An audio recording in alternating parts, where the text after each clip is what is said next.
Welcome to your online Biology 101 class. I've created this video to help you understand the course expectations and things to help you be successful in the class. This class was developed to help you understand the basics of biology, to help you become a better consumer, a better citizen, a decision maker, a voter, and a better steward of our Earth. I've tried to mirror this class to make it similar to my face-to-face class. And so just like in the face-to-face class, you will be participating in a lab component. So you can see the categories that you will be graded on for the class. And so about 70% of your total grade will come from the lecture portion of the course, and about 30% of your grade will come from the lab portion of the course. Let's talk about the lectures first. I've divided up the material into smaller chunks that cover a particular topic. Many times this corresponds to a chapter in the textbook or maybe a few of the chapters in the textbook. And each of these topics will have a corresponding lecture that includes a PowerPoint video, much like the one you're listening to right now. Just like in a face-to-face class, what I talk about in the lecture portion may not all be included on the slides. So it would be a good idea to have access to the PowerPoints, and then you can take some notes from the video lectures during the time where I would elaborate and explain the information or give examples to clarify a particular topic. In addition to the lectures, you'll also be completing some content assignments that will help you prepare for the tests.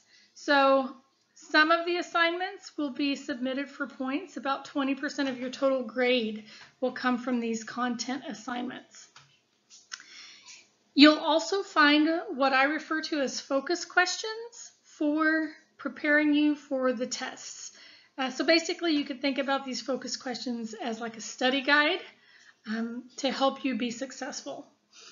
Tests are really more like quizzes. There are 9 or 10 of these tests during the semester because you're taking these a lot more often than you would in a typical college course where you may have 3 or 4 exams with a lot of material on each exam.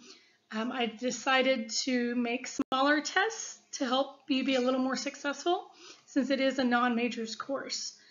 If you keep yourself organized and just follow the weekly agendas, you should know what is on each test, and these focus questions are obviously going to help you prepare. The tests are closed book and closed note to mirror what we do on campus, so you'll need to make sure you're studying for the tests. The lab, which I already mentioned is about 30% of your total grade, is hands-on. About half of the labs that you're going to do will be some kind of experiment you're going to be conducting at home. And this is important because doing biology is a big part of learning biology. The very first labs, many of the first few labs are going to be virtual labs or simulations that you'll do on your computer. But once we get the lab kits mailed out to you, then you'll start conducting the hands-on portion of the labs. This will start around week 4 or 5 of the semester, so you don't need to worry about those right now.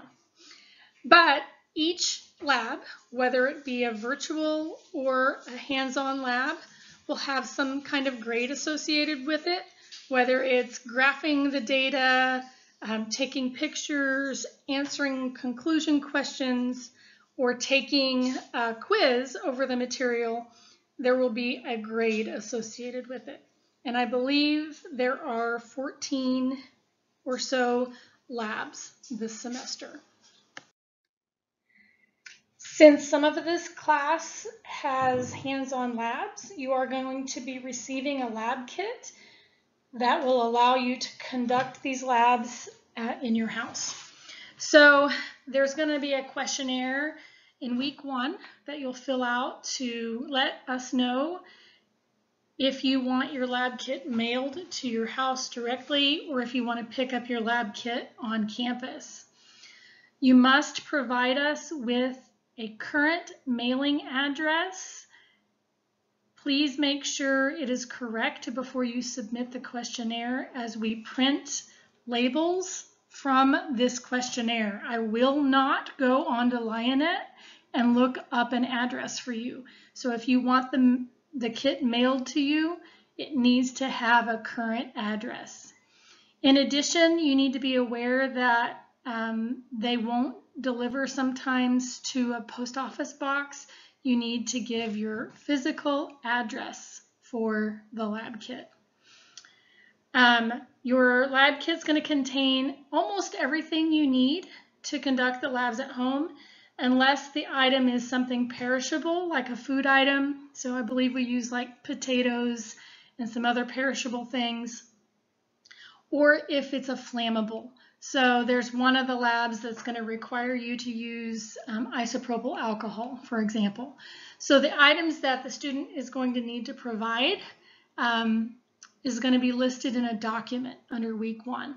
Again, you don't need to worry about running out and buying all of these items at once, because again, some of the items are perishable and some of the items are duplicate items that you would need in several of the labs.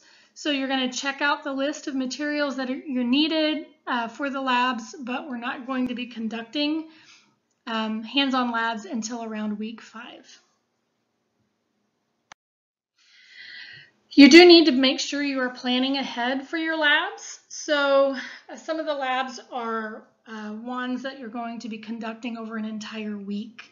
So if you don't start the lab on the Sunday of that week, you won't be able to read the results by the following Sunday, and then you won't get it done in time. So make sure you're planning ahead and conducting the labs at an appropriate pace. Some of the labs just simply take 45 minutes or an hour to conduct. So you also do need to plan in a time where you can do this bench work at home. All of your labs that are hands-on are going to require a photograph of you conducting the lab. So it'll be explicit in the instructions, but basically you'll take a photograph of your lab setup. Sometimes it has you take a picture of the results. And in that photo, you will also need to have a photo identification of yourself. So either your Missouri Southern ID or a driver's license. And then you'll also have a piece of paper in the photograph as well. And on that piece of paper, you will need the date that the photo was taken and your student ID number. And then, you do need to understand that this is a critical component to hands-on labs. If you submit a lab and it's missing the photo, you're going to receive a 0 for that lab. I cannot give points unless you have proof that you conducted the lab. Since we're not able to correspond face-to-face and we have people from all over the world enrolled in the course, so it would be really difficult to have a meeting time where all of us could get online together, I try to incorporate some interaction through the discussion board. And so you're going to be participating in weekly discussions over topics that are related to what we're studying that particular week. So these are usually some kind of high interest topic related to what we're studying that you might find in the news or something. About 10% of your grade comes from posting on the discussion board, and you'll find the prompts for each week that you can choose from. I try to give several that you can pick from, and you need to post a minimum of at least 2 posts per week, and there will be more explicit instructions per every week. Sometimes I ask you to pick at least 2 topics, etc. So again, just refer to the week to know what you're doing. You can't simply agree with or like what someone else has posted because you won't get any points for that. You have to add to the discussion in order for it to count. Also, if you are adding new information, you need to give me where you found that information. So I'm not asking for bibliography, but simply a URL from a reliable source. You cannot copy and paste from the internet into the discussion board. I can actually tell if you've done that. I can see it from my end, and you're going to get a 0 the first time. If you do it more than once, then you will simply fail the course. So make sure you're putting everything into your own words and summarize. If you find an article that you don't understand, maybe you just need to find a different article or a different website that explains it to where you can understand it. So again, blogs and things like that are not appropriate. Make sure you're getting your information from a credible scientific source. Okay, and then just some miscellaneous things. Sometimes I'll have you opening or downloading some PDF files that you may need to modify. And you need to know that the browser Mozilla Firefox is the best browser to do this, especially for testing. You might want to avoid Internet Explorer. There are some little glitches with that particular browser, especially for testing. But then there are some browsers that don't open PDFs. So if you, or they may open it, but then it may be difficult to modify it. So if it doesn't work in one of the browsers, try a different browser. Everything you're going to need to be successful in this class is going to be posted on Blackboard, and you're going to submit everything through Blackboard. I absolutely cannot accept an assignment via email. It must be submitted through Blackboard. If you upload the wrong assignment or need to change something, then you can email me and ask me to clear that attempt, and I will allow you to resubmit to Blackboard. But I literally get 50 to 100 emails a day, and with 35 online students, I absolutely cannot accept an emailed assignment. So please make sure you're submitting everything through Blackboard links. This class is a paced class, which means it's not something you can wait until midterm or the end of the semester to complete everything.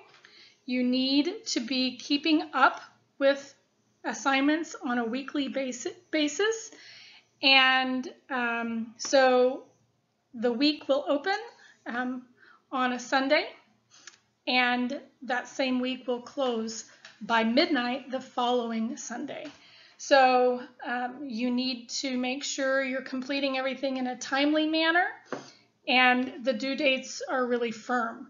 So it would be just as though you were taking the class on campus. If you're absent or not visibly present during that week, then you receive zeros for those assignments. So be sure you're checking the announcements for reminders every week.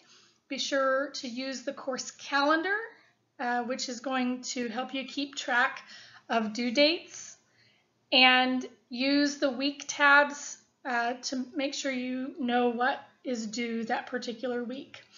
You can also find a summary of the entire course and every week in the course guide, so that will also help keep you on track. If at any point during the semester you have a question, you can send me an email. There's an Ask the Instructor link on discussion board, or you can email me directly under the Meet Your Instructor tab. You'll find my email address. Probably if you're looking for a really fast answer, if you email me, I can answer pretty quickly. If you post to the Ask Your Instructor, you might expect a 24-hour delay in that response. So email is the best way to contact me for the semester. Many of the labs for this course and the content assignments as well are going to be submitted through Blackboard. And so my computers, both my home laptop and my work computer, are PCs. So the documents need to be Word documents when you save them. So if you're using a Mac computer, you need to save the document as a doc or a docx or a PDF or a rich text file document. So most of the assignments are already created as a Word document that you can simply open, type your answers into, and then save those changes and submit that same document to the active link in that particular week. If you do not have Microsoft Word on your computer, you can get it for free from our IT department. You can contact them and they can direct you to how to download a version of Microsoft Word. So if you have any issues, please be sure to contact IT. Especially the Mac users, it'll seem like you can open and type into the document and save it and send it back. But if it's saved as the wrong kind of file, it comes up on my end as all jumbled and I can't see the answers in an appropriate way. So you need to make sure you have the right format for that. As I mentioned already, there are 10, actually I think there might be 9 tests scheduled for the semester. So you can or need to take these tests in a secure environment. So they're closed note, closed book. You can't get help from anyone else. You can't use your phone or the internet. So in order to make this easier on you, and not having to travel somewhere to take your exams as we've done in the past, we have a way for you to take your tests in a secure environment at home. In order to do this, you're going to need to have a built-in webcam or a remote camera that interfaces with your computer. You have to have working audio. You have to have a fast internet that supports video recording. And you're going to be using a download called Respondus Monitor and Lockdown Browser. So I'll talk about that here in a minute. You also need to have a quiet environment for taking your tests.